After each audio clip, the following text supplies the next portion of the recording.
Ang A-10 Warthog ay isa sa pinakakontrobersyal na eroplano, hindi dahil sa disenyo o operasyon. Mga krimen sa digmaan o anumang katulad nito, kundi dahil sa politika at hindi magandang ugnayan ng mga serbisyo. Kasabay ng pagiging tinik nito sa panig ng Air Force, ito rin ay naging paboritong eroplano ng hukbong katihan. At ang banggaang ito ay paulit-ulit nang nangyayari. Mula 2004 sinusubukan na ng Air Force i-retire ang A-10 Warthog isang taon bago dumating ang F-22. At tila imposibleng magawa ang gawaing ito. Sa kabila ng paulit-ulit na pagtatangka, naiwasan ng A-10 ang pagre-retiro sa loob ng dekada. Dahil tila talaga na napunan ng disenyo ang isang puwang sa depensa ng himpapawid ng Estados Unidos. Ngunit ngayon, halos sigurado na ang maalamat na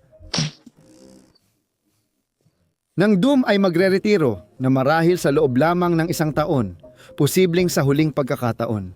Panahon na para tingnan kung paano nabuo ang eroplanong ito. Bakit gustong-gusto ng lahat na alisin ito? At bakit napakahirap gawin iyon? Paglikha at disenyo ng Warthog. Ang A-10 Warthog ay ginawa para punan ang kakulangan sa ground attack ng American Air Force na nagdusa ng matinding pagkalugi sa Vietnam dahil sa pagbabago ng prioridad bago ang digmaan. Noong Cold War, ang focus sa paggawa ng eroplano ay para sa mabilis na eroplano na kayang magdala ng sandatang nuklear. Kaya naman nagkaroon tayo ng McDonnell F-100 at isa Voodoo at Republic F-100 at 5 Thunder Chief. Kasabay nito, bumaba ang pamumuhunan sa ground attack aircraft kaya sa digmaan sa Vietnam, Douglas A-1 Sky Raider ang pangunahing gamit ng mga Amerikano sa air-to-ground combat. Napatunayan naman ng Sky Raider ang halaga nito sa serbisyo, kaya mukhang makatuwirang solusyon ito. Sa Vietnam, nakita ang luma nitong disenyo sa Southeast Asian Theater of War.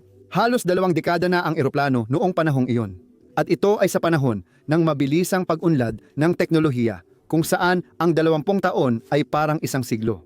Hindi bababa sa 266 na Sky Raider ang nawala sa Vietnam dahil masyado silang mabagal at madaling tamaan ng mga maliliit na armas, na sa katunayan ay mas maraming pinsala ang naidulot sa mga Sky Raider kaysa sa mga anti-air na baril. Para ayusin ito, dinevelop ang F-1 Aardvark at F-4 Phantom II kung saan ang una ay nagsilbing pangmalayo ang strike at ang huli ay inatasan para sa fighter-bomber missions. Pinatunayan ng Phantom na isa ito sa pinakamahusay na disenyo noon. Pero limitado rin ang abot nito, mahina ang performance sa mababang bilis, at higit sa lahat, napakamahal nito. Noong 1965 ang isang Phantom ay nagkakahalaga ng 2 milyon sa mga nagbabayad ng buwis sa Amerika o halos 20 milyon ngayon. Isang oras ng operasyon noon ay nagkakahalaga ng 900 na ngayon ay katumbas ng 9,000. Sa loob ng isang oras, labis na nangangailangan ang Air Force ng isang abot-kayang eroplano na maaaring pumalit sa parehong F-100 at 11 at F-4. Dito ipinanganak ang pilosopiya na nagbigay daan sa Warthog. Noong 1966, humingi ang Air Force ng mga panukala sa 21 kontratista at binago ito noong 1970. Habang lumalapit ang banta ng Soviet, ang bagong eroplano ay pangunahing gagamitin bilang anti-armor at anti-infantry na attack aircraft. Dapat itong idisenyo para sa 30mm rotary cannon na sabay na dinidevelop at naging pangunahing sandata ng Warthog. Dapat maabot ng eroplano ang bilis na 400 at 60 milya o 700 at 40 kilometro kada oras.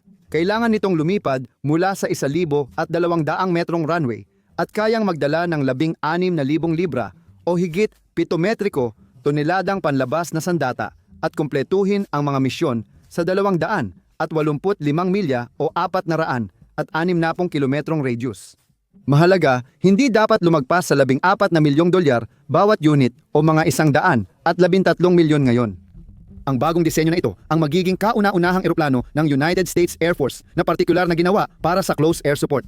Pinili ang mga disenyo ng Northrop at Fairchild Republic para sa prototype. Pagkatapos subukan, napili ng Air Force ang A-10 para sa produksyon. Ang pinakaunang production line ng Warthog ay lumipad noong 1975 at noong 1976 nagsimula ang tuloy-tuloy na produksyon ng bagong disenyo. Ang disenyo na nakakuha ng puso ng mga tagapagpasya sa Air Force ay gaya ng ipinangako nakasentro sa napakalaking 30 MN GAU-8 cannon na karaniwang kilala bilang Avenger. Isang tingin lang sa laki ng kanyon na ito, maiintindihan mo na agad kung bakit. Ang Warthog ay idinisenyo sa paligid ng isang baril. Imbes na iangkop ito sa eroplano, gaya ng dati, ang buong Avenger system ay mahigit 6 metro, 20 talampakan, ang haba at tumitimbang ng 4,000 pounds, 1,830 kilo. Ibig sabihin, ang baril na kailangang ilagay sa Warthog ay kasing haba ng isang adultong giraffe at kasing bigat ng huling henerasyon ng Ford Taurus. Yung mismong baril lang ha. Ang Avenger ay inilagay ng bahagya sa kaliwang bahagi ng eroplano, habang ang bunganga ng baril ay bahagyang nasa kanang bahagi. Para maitapat sa gitna, inilipat ang unahang landing gear sa kaliwa. Dahil dito, mukhang hindi pantay ang Warthog kapag tiningnan sa harap. Ang problema sa paglalagay ng ganito kalaking kanyon ay nahirapan ang mga designer pagdating sa timbang. Kailangang ang bagong disenyo ay makalipad at makalapag sa maiikling runway. Habang may dagdag pang 16,000 libra ng panlabas na armas, hiwalay pa sa kanyon, kaya ito ang tinitingnan. Ang mga pakpak ay ginawa mula sa mga panel na hugis honeycomb na nagbibigay ng pinakamataas na lakas sa pagdadala at kakayahang mabuhay habang pinapababa ang bigat. Parehong paraan din ang ginamit sa pagtakit ng timon, flap, shroud at elevator. Dinisenyo ang panloob na balangkas ng A10 para buhatin ang buong bigat habang di nagdadala ng bigat ang panlabas na panel. Dalawang bagay ang nakuha. Una, mas matibay sa pinsala ang panlabas na panel dahil sa balangkas. Kahit masira, madaling mapalitan ang mga ito sa labanan, minsan gamit pansamantalang materyales. Nakakaintriga sa Warthog ang proporsyon ng lapad ng pakpak sa haba ng katawan nito. Ang A10C ay may 57 talampakan, 6 na pulgadang lapad ng pakpak at 53 talampakan, 4 na pulgadang haba mula ilong hanggang buntot. Halos hati ang sukat nito kaya napaka-maneuverable ng eroplano sa mababang bilis at altitude. Eksakto sa disenyo nito bilang close combat na sasakyang panghimpapawid. Kaya nitong mag-take off at mag-landing sa maikling runway dahil sa mataas na kontrol, kaya madaling i-deploy sa forward airfields. Ang Warthog ay kaya ring mag-take off sa tuwid, malinis na kalsada kahit armado. Iyan ang benepisyo ng napakahabang mga pakpak na yan. Sa katunayan, ang buong plataporma ay dinisenyo talaga para sa halos frontline na serbisyo. Kaya ng mga inhinyero ayusin, lagyan ng gasolina at armas gamit ang pangunahing kagamitan. Kaya nilang gawin ito kahit umaandar ang mga makina dahil mataas ito at mababa ang mga pakpak. Kaya halos imposibleng malamon ng makina ang isang miyembro ng crew. Dagdag pa rito, ingestive Jesus. Maraming bahagi ng eroplano ay ambidextrous at pwedeng magpalit ng posisyon ang mga inhinyero kung kailangan. Angkop ito sa makina, landing gear at iba pang bahagi. Dahil ang eroplano ay dinisenyo upang lumipad ng mababa, minsan umaabot lamang sa 1,000 talampakan o 300 metro, natural na mas madali itong tamaan, kaya naging prioridad ang kakayahang makaligtas. Ang mga makina mismo ay naglalabas lamang ng napakaliit na infrared signature at ang kanilang pagkakalagay sa itaas mismo ng tailplane vanes ay lalo pang nakakatulong upang hindi madaling matukoy. Ang ginamit na materyales sa A10 ay nagpapalakas dito laban sa high explosive at armor-piercing na bala hanggang 23 ming. Lumipad kahit punit ang kalahati ng pakpak at hindi gumagana ang isang makina. Kung di hinila ng manlalaro ang target, babarilin ang eroplano at bibigay ang hydraulic system. May mechanical backup ang Warthog para sa piloto. Ang tinatawag na bathtub ng piloto ay gawa sa titanium armor na kayang tumagal sa 23 mm na bala at piraso ng 57 mm anti-air shell. Nasubok ang tibay ng A10 sa Baghdad noong 2003 nang tamaan ng flak si Kapitan na naging Koronel Kim Campbell. Nasira ang hydraulic system at isang makina. Kahit may pinsala, nagawang kontrolin ni Kapitan Campbell ang eroplano at ligtas na makalapag. Sa sandata, bumabalik tayo sa Avenger. Ang tampok ng Warthog na nagbigay dito ng brute na reputasyon ay ang 7 barrel, 30 mm na baril na kayang magpaputok ng 3,700 bala bawat minuto. Mga 4,000 talampakan, 1,200 metro na epektibo hanggang 12,000 talampakan, 3,600 metro. Karaniwan, ang Warthog ay may 1,000 at 150 bala sa combat loadout. Pinapaputok ito ng paisa-isang bugso at kayang sirain halos lahat ng infantry at armor na madaanan. Bukod sa kanyon, madalas ding may air-to-ground missile. 65 Maverick missile ang Warthog na abot higit 22 km. Karaniwan itong solusyon kapag ayaw ng piloto lumapit gamit ang kanyon. Ang A-10 ay maaari ring lagyan ng iba't ibang uri ng guided at unguided bombs para sa mga bombing mission. Kung kailangan man nitong makipaglaban sa eroplano, bagamat bihira, may dalawang A-10 Sidewinder missiles ito. Sa ganitong disenyo na sumasaklaw at lumalagpas sa inaasahan, tila nakuha na ng United States Air Force ang perpektong close air support aircraft. Ngunit malabong may nakapag-akala na ang Warthog ay magkakaroon ng isang alamat na reputasyon matapos ang ilang dekada at 10,000 combat missions, operasyon at reputasyon. Sabi tungkol sa B-2 Spirit Stealth Bomber, kung nakita mo ito, hindi ikaw ang target.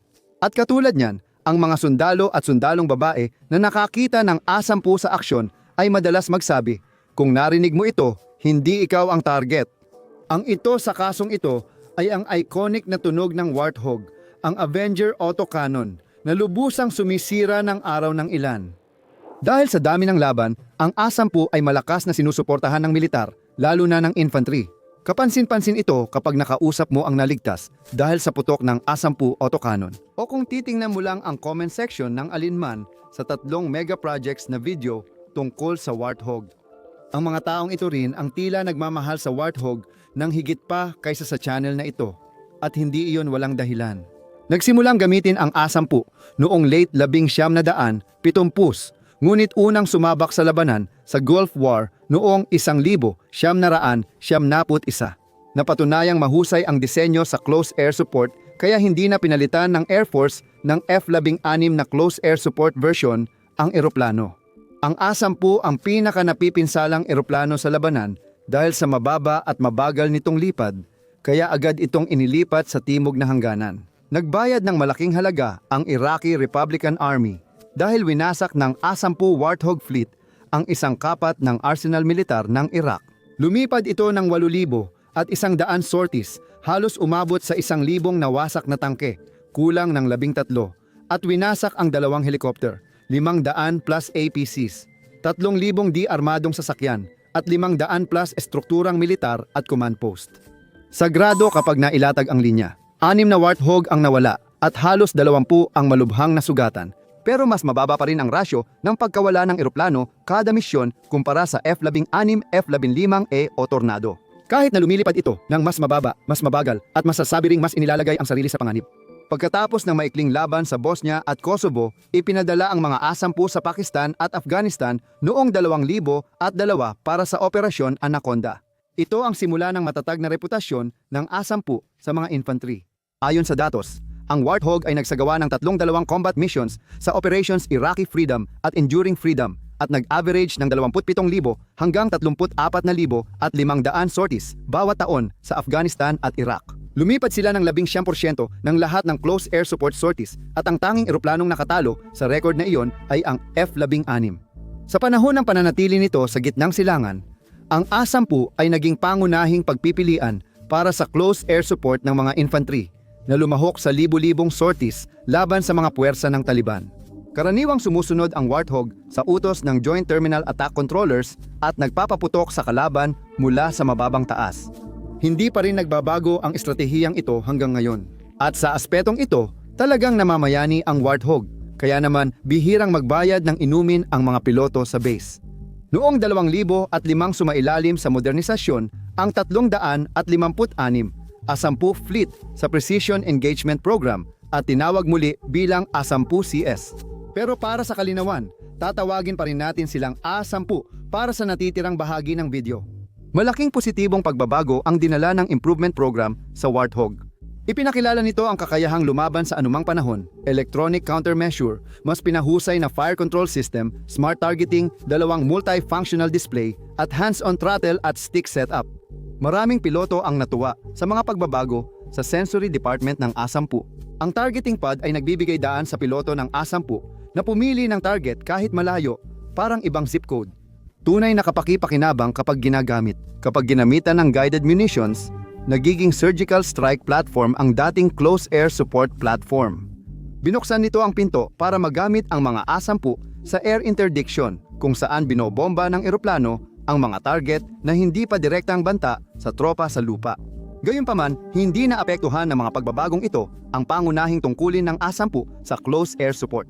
Maaaring ito rin ang dahilan kung bakit laos na para sa Air Force ang eroplanong ito.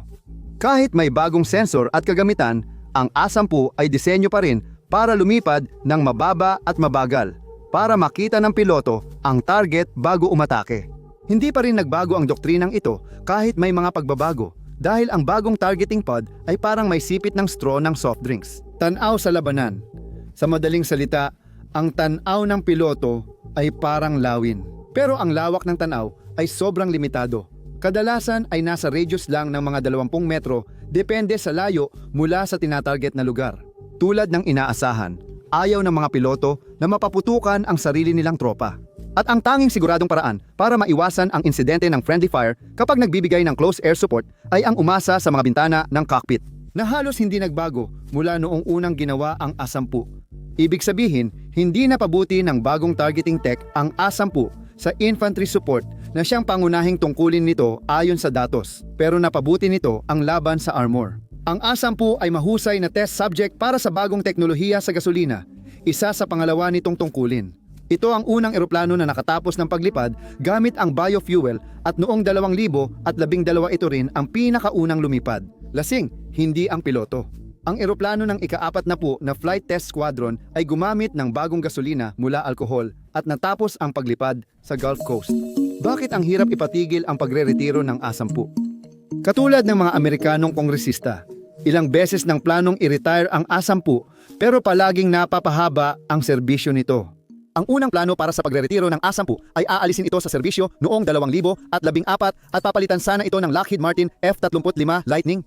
Mas mababa ang gastos sa pagpapatakbo ng A-10 kaysa F-35, isa sa pangunahing katangian ng disenyo ng Warthog. At ang pagbabagong ito ay inilarawan bilang isang malaking hakbang paatras ni Winslow Wheeler, ang direktor ng Military Reform Project. Isa pang issue ay lumitaw sa anyo ng kahandaan sa labanan dahil ang A-10 ay napakabilis at madaling ayusin at ihanda para sa labanan. Ang paggamit ng F-35 sa parehong gawain, kahit posibleng mas maganda ang resulta, ay mas magastos din. Magkakaroon ng puwang sa schedule dahil mas matagal ihanda at mas maraming maintenance ang kailangan kumpara sa mga Warthog noon. Malaking papel ang ginampanan at patuloy na ginagampanan ng mga komandante ng militar sa debating ito dahil marami sa kanila ang partikular na humihiling ng A-10 kapag nangangailangan ng suporta. Una, napatunayan na itong solusyon. Pangalawa, naging iconic na ang eroplanong ito. Maraming kalalakihan at kababaihan sa serbisyo ang nanunumpa na ang pagtaas ng morale na nararamdaman mo kapag naririnig mo ang autocannon ay hindi mapapalitan ng kahit ano paman. Kabaligtaran, bumabagsak agad ang morale ng tinatamaan nito. Madalas nagdudulot ng pag-atras ang A-10. Ang stall speed nito ay 140 milya o 220 kilometro kada oras. Dahil sa sobrang babang lipad, makikita mo ang piloto na minumura ka mula sa cockpit habang nagpapaputok sa inyong unit. Na sa tingin ko, ay talagang nakakababa ng morale. Sa wakas, ang armor at kanyon ng A-10 ay mas mahusay kaysa sa F-35 pagdating sa napaka-espesipikong papel ng close air support, kung saan ang eroplano ay sobrang baba ng lipad sa ibabaw ng lupa. Natigil muna ang usapan ukol sa pagre-retiro ng A-10 hanggang 2015 nang lumitaw ulit ito. Ayon sa United States Air Force, makakatipid sila ng halos 37 bilyon mula 2015 hanggang 2019 sa pagre-retiro ng mga ito. At dahil sa pag-unlad ng mga guided munitions aircraft tulad ng F-16, F-15E at F-35, kaya na rin nilang magsagawa ng close air support missions na kasing epektibo. Nagpatunay ang Air Force na 80% ng close air support missions mula 2000 at 2015 ay isinagawa ng mga eroplanong iyon. At dahil ang A-10 ay may kakayahan sa electronic warfare ngunit walang kakayahan sa staff, nagsimula itong maging mas at mas mahina. Muli, tinapatan iyon ng hukbong katihan sa pamamagitan ng pagbibida sa reputasyon, epekto sa kalaban at limitadong lohistika ng eroplanong ito, kaya ito patok. Dahil sa pagdeploy ng A-10 sa silangang Europa kontra sa Russia sa Ukraine, muling naantala ang pagre-retiro nito at ngayon ay walang tiyak na petsa. Ang dahilan kung bakit gustong-gusto ng hukbong katihan na manatili ang A-10 ay hindi lang dahil sa reputasyon ng eroplanong ito at napatunayan ng bisa sa aktwal na labanan. Isa rin itong malaking bahagi sa politika ng militar. Ang A-10 ay isa sa ilang kagamitan ng Air Force na maaaring gamitin ng Army at Marine Corps para pilitin ang Air Force na sundin sila. Bago maimbento ang A-10, ginamit ng Air Force ang Sky Raider para sa close air support dahil ito lang ang platapormang kayang gawin ang misyon. Ngunit nagpapakita na ito ng katandaan at madaling natatalo kapag ginamit ng Air Force ang F-4 o F-105 sa close air support. Karaniwan silang dumadaan at sinusubukang ihulog ang mga payload ng pinakamalapit sa target hanggat maaari na medyo mahirap kapag mabagal o hindi gumagalaw ang target. Lumilipad ka ng mas mabilis sa tunog. May matibay na dahilan ang Army at Marines sa pagbili ng A-10.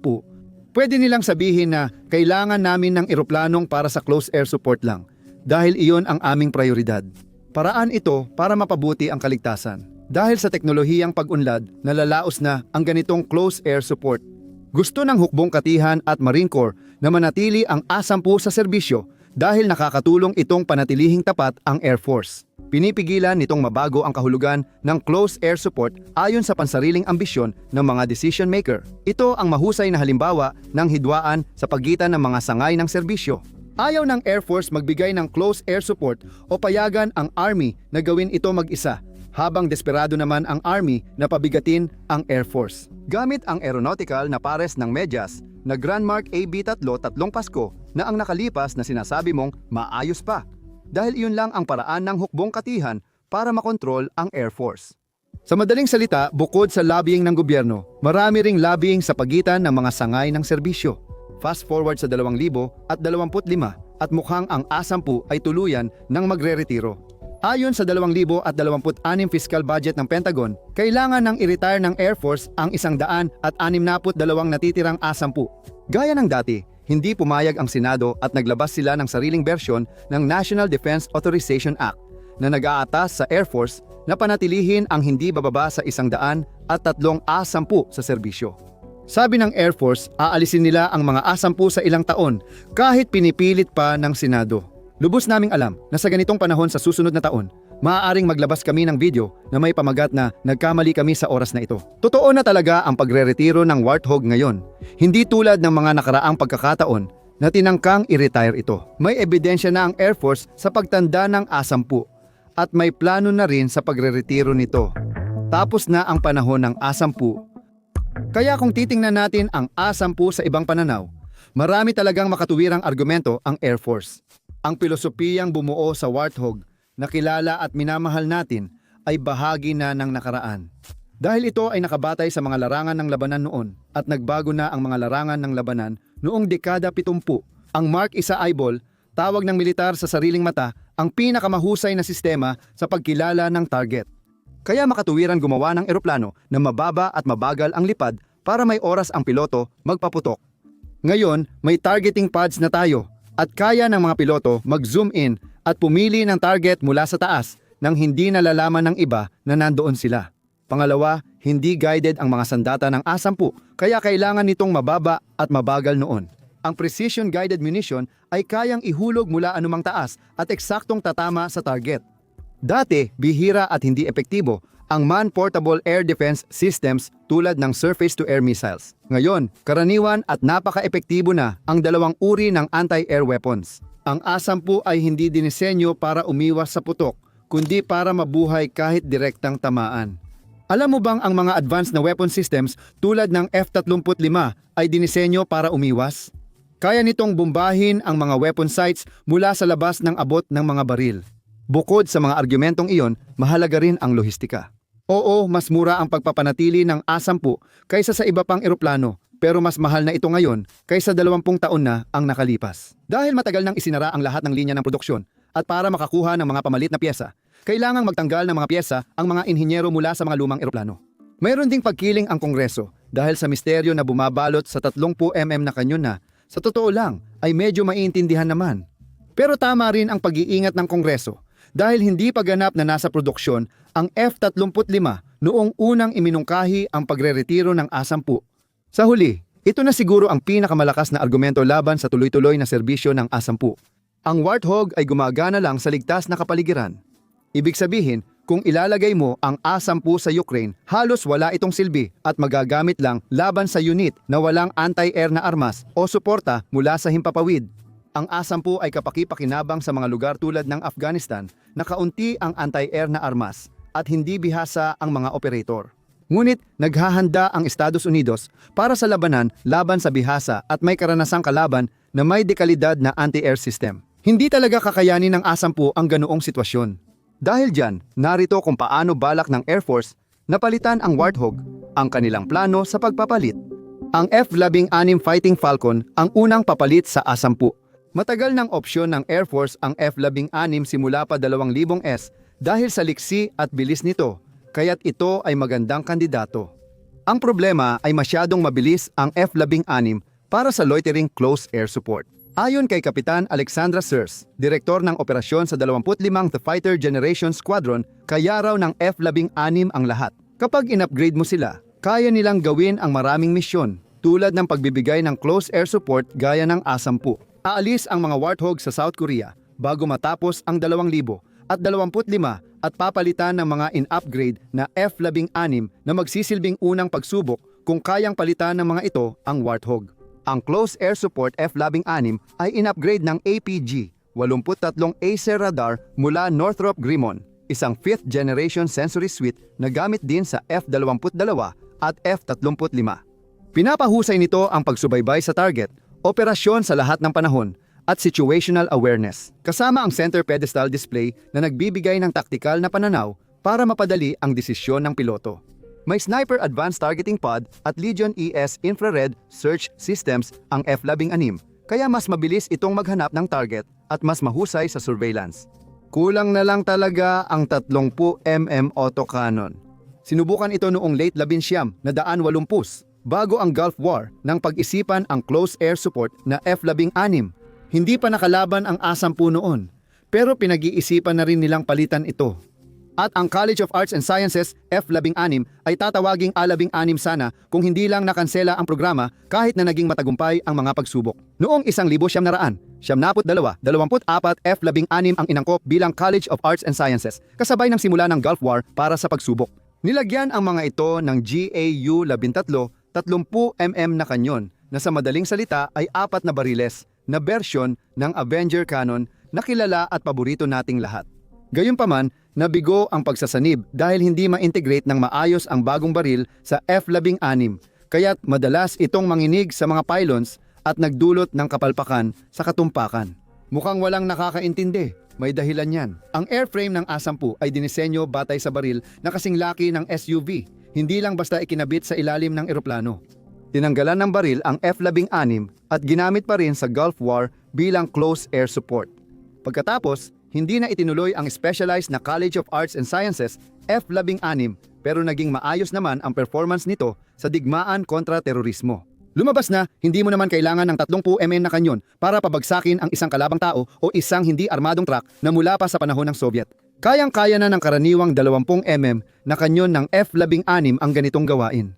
Ayon sa aklat ni Ken Ubik na A-10 Warthog Mini in Action noong Operation Desert Storm, napatunayan ng F-16 na hindi nito kayang palitan ang A-10 sa mababang lipad at matagal na pananatili sa ere dahil kulang ito sa kakayahang mabuhay sa labanan. Mas matibay ang A-10 kayang makaputok kahit tinatamaan, samantalang ang F-16 ay kailangang lumipad ng mataas kaya hindi eksakto ang armas. Sa kabila ng mga pagkukulang na ito, magkakaroon naman ng mas mataas na tsansa ng kaligtasan ang mga bagong F-16 sa makabagong labanan. At siguro ang pinakamahalaga, hindi ito nag-iisa. Ang F-15EX IGL, dalawa ay sasama sa F-16 sa Close Air Support Mission.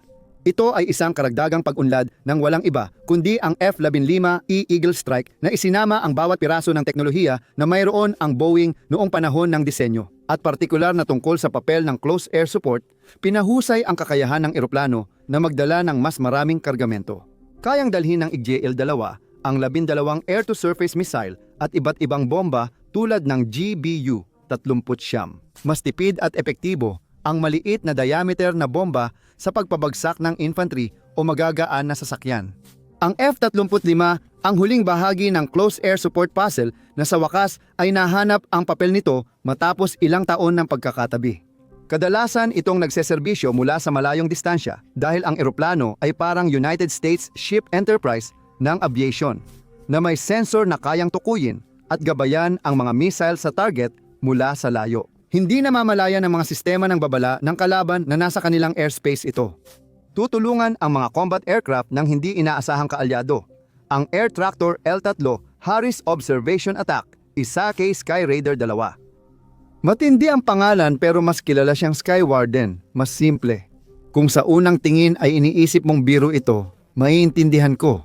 Ang light attack airplane na ito ay parang disenyo ng artist noong 1920-S para sa eroplano ng hinaharap. Dinisenyo ito para suportahan ang Special Operations Combat gamit ang intelligence, surveillance, reconnaissance at close air support. Ang Sky Warden, tulad ng A-10 ay kayang bumagal hanggang 105 milya, 170 km kada oras nang hindi nag-i-stall at may range na halos 1,500 milya, 2,415 km. Hindi sing bigat ng payload ng A-10 ang dala nito, pero may 10 hardpoints ito para sa missile at bomba. Maaaring mukhang medyo nakakatawa at luma na dahil isa itong propeller na eroplano, pero astig talaga itong bagay na ito. Pwede itong i-disassemble, isiksik sa likod ng isang CD-7, dalhin sa kabilang panig ng mundo at i-deploy lahat sa loob lang ng 48 oras. Totoo, malayo ang tibay ng Sky Warden kumpara sa A-10 pero support aircraft lang ito para sa Special Forces. Maaaring magamit ito sa mas malawak na saklaw ng labanan. Dahil sa pag-usbong ng iba't ibang drone, hindi na maiiwasan ang paggamit nila sa close air support.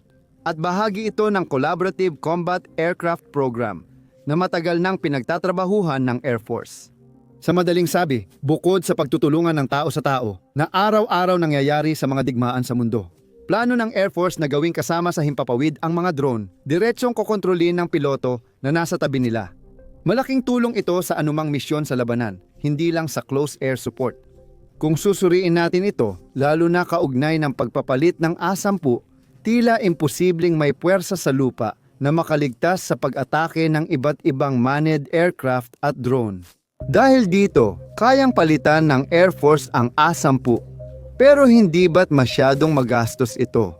Ang gastos sa paggawa, operasyon at maintenance ng isang F-35 ay kaya ng punduhan ang maraming A-10. Kung titingnan mo sa ganung paraan, dapat mong tanungin ang sarili mo kung sulit ba talaga. Kung kailangan nito ng ganitong pagtutulungan, kasama ang dekadang pagdevelop, bilyong gastos, classified na teknolohiya at ang Boeing F-47, ang Next Generation Air Dominance Initiative ay ginawa upang palitan ang low-loiter air support aircraft mula dekada 70. Marahil ito ay isang palatandaan na ang A-10 ay maaari pa ring gumanap ng papel sa makabagong labanan, kahit na hindi na kasing patas ng dati noong unang dinisenyo ang eroplanong ito. Salamat sa panonood.